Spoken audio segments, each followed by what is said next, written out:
Hoje, sexta-feira, 4 de março, estamos no nosso terceiro dia do Retiro Quaresmal. Para iniciar, vamos rezar suplicando a Deus.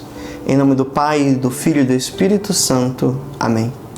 Inspirai, ó Deus, as nossas ações e ajudai-nos a realizá-las, para que em vós comece e para vós termine tudo aquilo que fizermos, por Cristo nosso Senhor. Amém. O texto que guiará a nossa meditação de hoje é extraído do Evangelho de João, capítulo 1, versículos do 35 ao 42. No dia seguinte, João estava lá de novo, com 2 discípulos. Vendo Jesus passar, ele disse: Eis o Cordeiro de Deus. Os 2 discípulos ouviram-no dizer isso e seguiram Jesus. Jesus voltou-se para trás e, vendo que eles o seguiam, perguntou-lhes: Que procurais?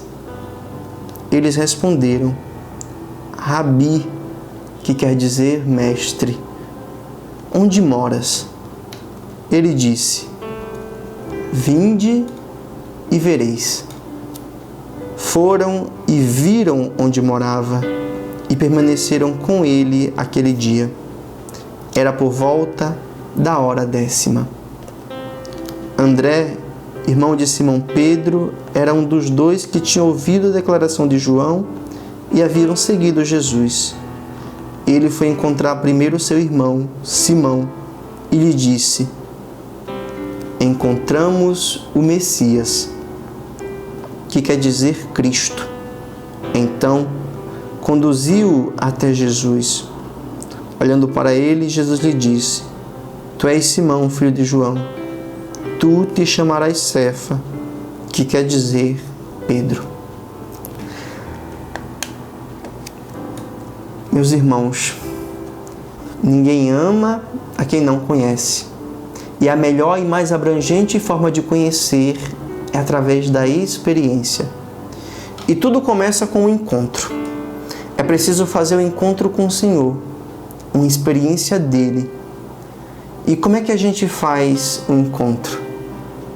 Alguém fala de outra pessoa para você, existe de longe um frágil encantamento e você decide encontrar, fazer uma experiência da pessoa.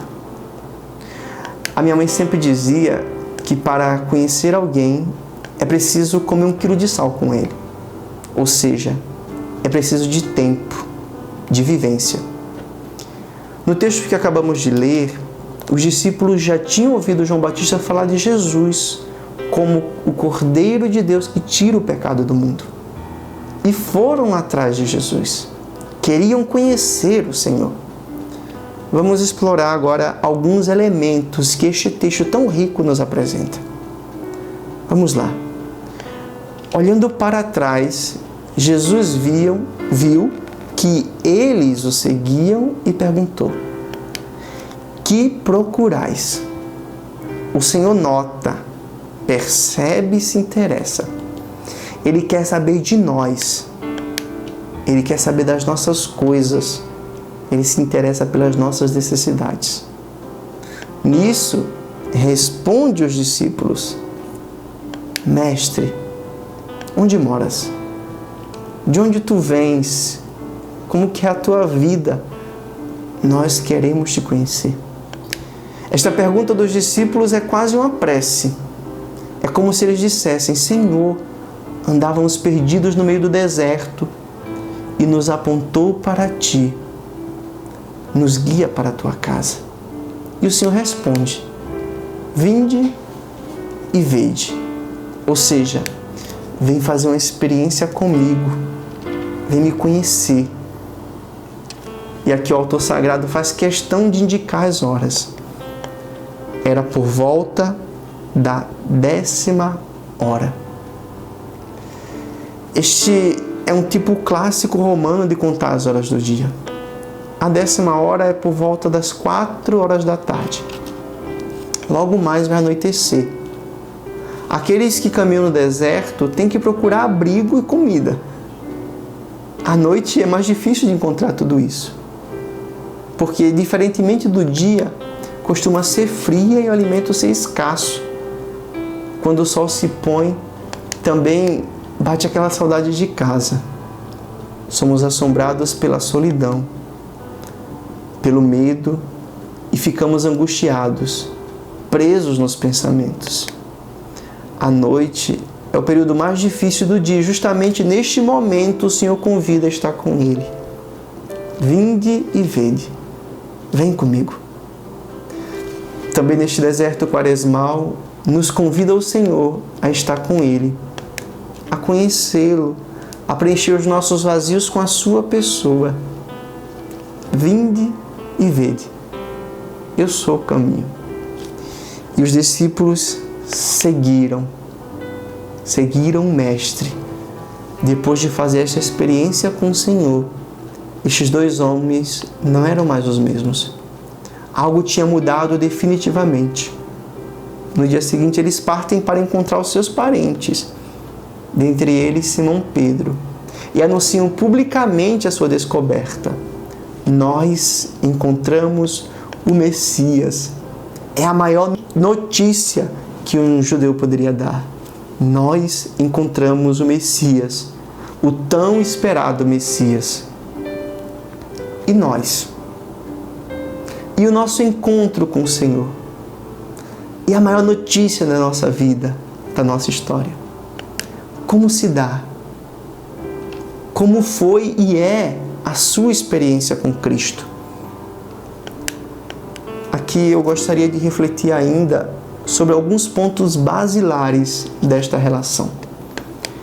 Primeiro, a relação com o Senhor deve se dar por meio da verdade.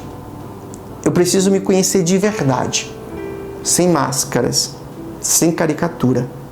A minha imagem deve aparecer para Cristo tal como ela é, sem filtros. Se não for assim, não existe abertura para que Deus possa agir na minha vida. Se não há sinceridade com a imagem que apresento diante de Deus, tampouco eu vou conseguir ver Deus como Ele realmente é.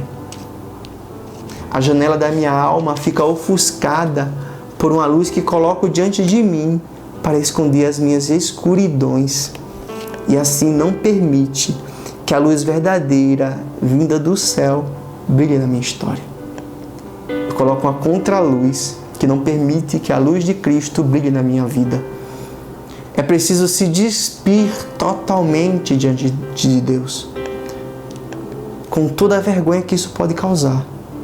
Isso sim cura, isso liberta, isso nos renova. Existe em nós uma espécie de prisão espiritual e nós temos a chave para sair destas grades, mas lá dentro é escuro. E por mais que nos machuquemos e fiquemos cheios de feridas, o nosso orgulho fica nos pressionando para continuarmos presos, porque tememos nos mostrar feridos, feios e frágeis. Estamos dentro do calabouço, com a alma toda estrangulada, e mesmo assim bradamos com a voz forte para disfarçar a nossa verdadeira condição. Por isso eu digo a você hoje, se permita curar. Deixe Deus agir na sua vida. E como nós vamos fazer isso? Nós temos que rezar.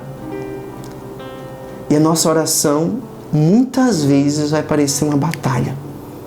Quando você se propor rezar, 1000 coisas aparecerão para serem resolvidas.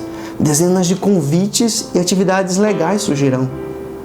Mas tu tens que vencer. Antes de resolver tudo, o mais importante é se resolver diante de Deus, para ir enfrentar o mundo livre, sem amarras, sem nada que possa afetar suas escolhas. Ao contrário, as suas decisões devem ser tomadas mediante as conclusões da sua oração. Ou seja, aquilo que eu falo com Deus, aquilo que eu resolvo com Deus, deve ser aquilo que eu vou resolver na minha vida. E essa oração, meus irmãos, ela não precisa ser rebuscada, com palavras friamente escolhidas, mas ela deve brotar do seu coração, daquele seu santuário interior. Fale com Deus como a um amigo. Fale de suas coisas, de seus projetos, de suas dificuldades, e vá pedindo a Ele que lhe ajude a enfrentá-las. vá aos pouquinhos formando todo um ambiente de oração. Use tudo ao redor para se conectar com Deus. Por exemplo, se você está num lugar que faz muito barulho, ou que tem alguém conversando, ou que você talvez não vá lá com a cara, transforme tudo isso em oração. Vá dizendo: Senhor, este barulho não está me deixando falar contigo.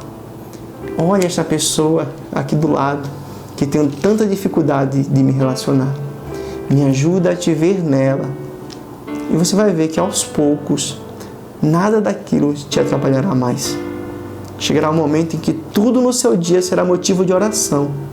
Quando se der por conta, vai viver rezando e rezar vivendo. Peço a você, preste bastante atenção neste conselho, que procure um horário, o horário que achar melhor, e faça uma experiência de oração. Entregue tudo ao Senhor. Conte a sua vida, fale do seu dia, dos seus sonhos, dos seus projetos. Também peça para conhecê-lo, para amá-lo, para que Ele aumente a sua fé. Tenha coragem, permita-se.